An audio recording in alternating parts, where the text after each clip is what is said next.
Hello everyone, today we'll talk about how to fix or how to solve the problem of exited account on the application of DuckDuckGo. You will go to settings. In this page you will go to apps, default apps, app settings.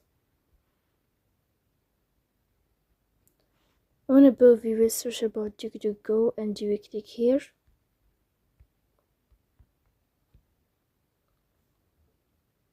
Then this page of app info, you will click on first stop and you will click OK.